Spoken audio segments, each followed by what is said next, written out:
Bom dia, senhoras e senhores inscritos nesse canal. Hoje é terça-feira, dia 5 de maio de 2020 e eu trago uma notícia aqui parcialmente boa.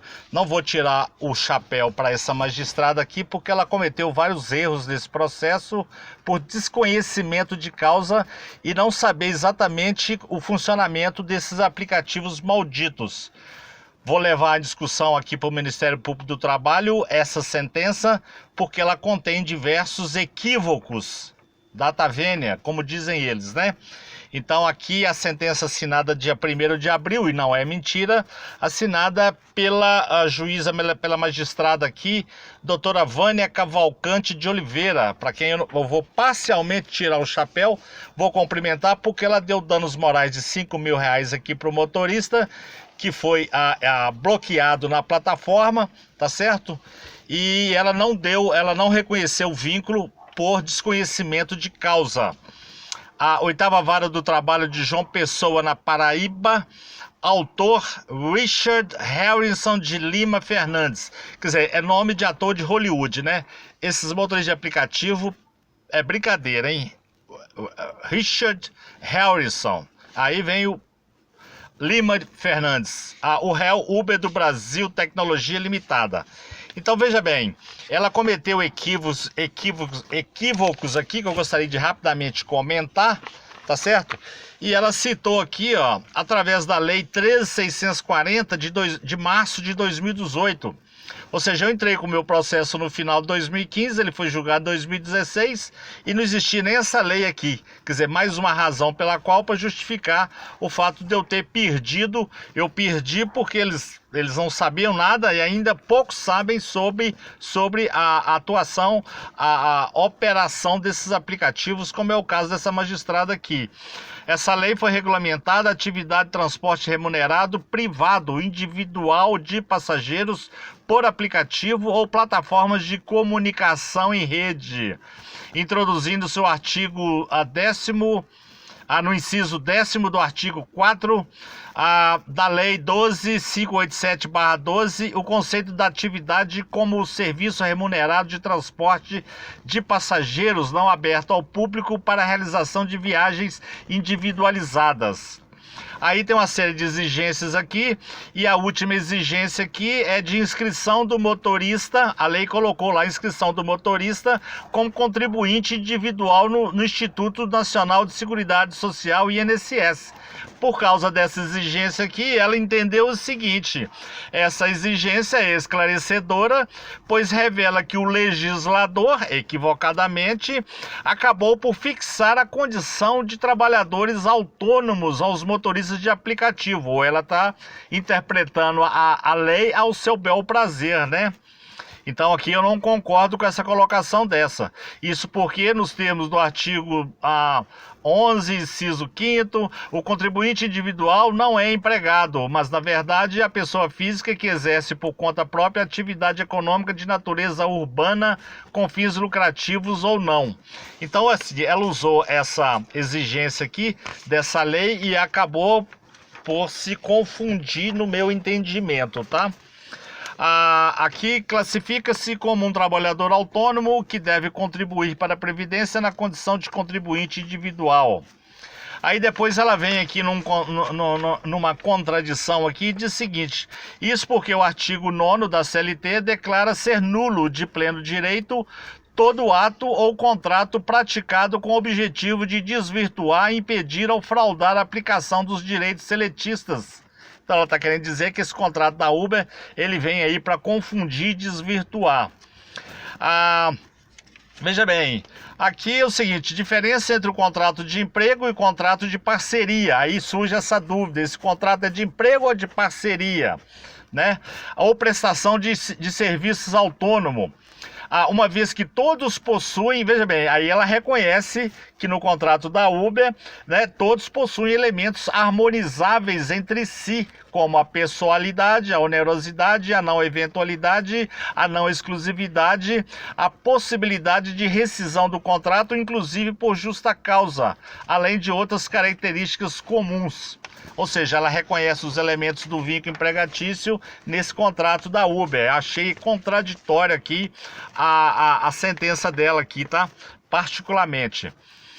Chega-se à conclusão que na relação mantida entre as partes não estava presente uma verdadeira subordinação jurídica. Ou seja, ela não sabe o funcionamento da plataforma para poder afirmar isso aqui, tá? Não restou demonstrado que a reclamada realizava fiscalização de rotas. Olha, brincadeira, ela não sabe o que está falando, né? Duração das viagens ou sobre execução das atividades dos motoristas. O motorista ele é severamente fiscalizado pelo algoritmo maldito que substitui o capataz. Não tem um gerente dentro do carro, né? Mas tem o algoritmo que está fiscalizando ele fortemente.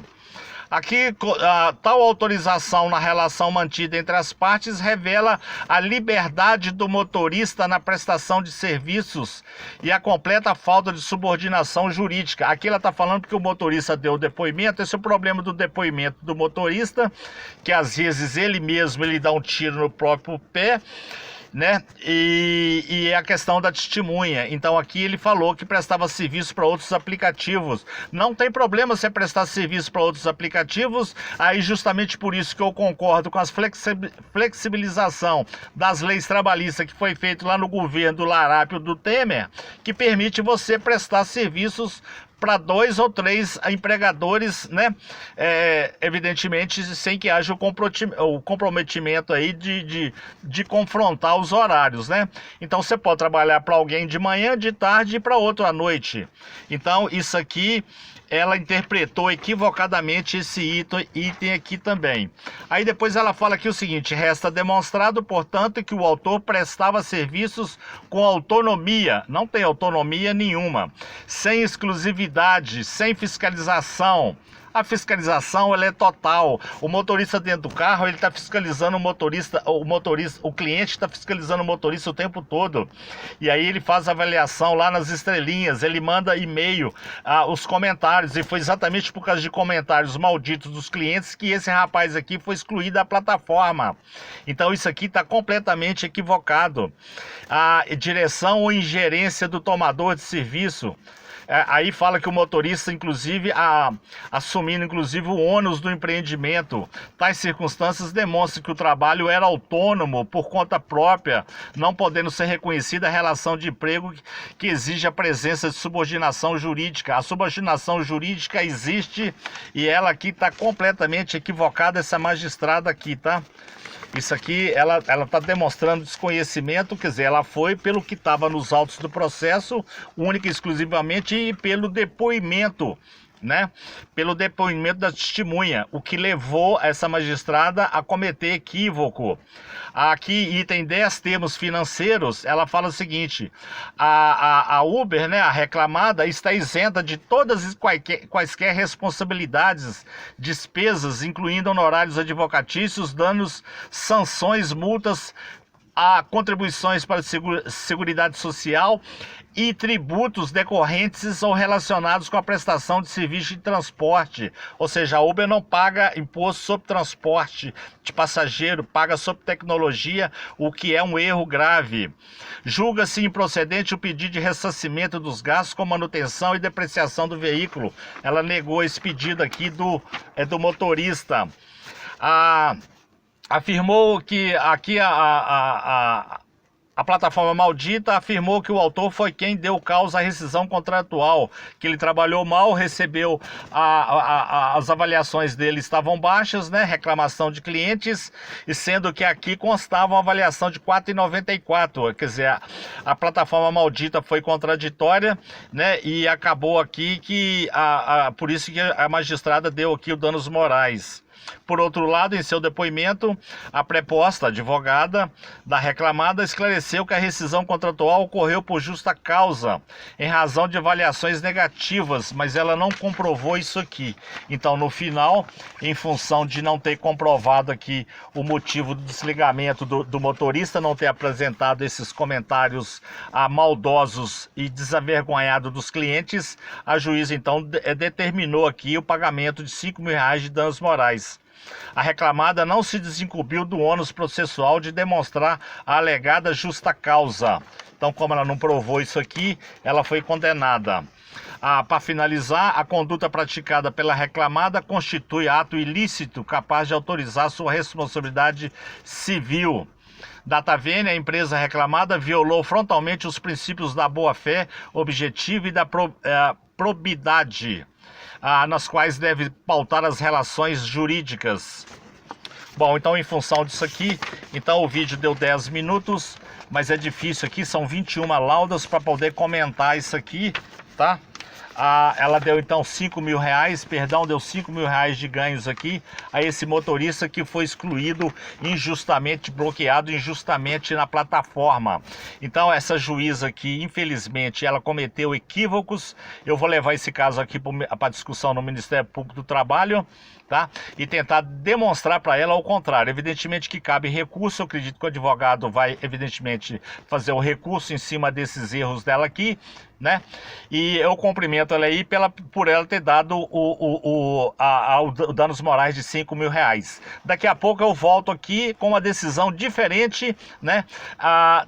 Da França, que deu ganho, deu vínculo empregatício para o motorista lá na França. Se você gostou desse vídeo, dessas informações, deixe seu like, podendo inscreva-se no meu canal. Tenha um bom resto de terça-feira.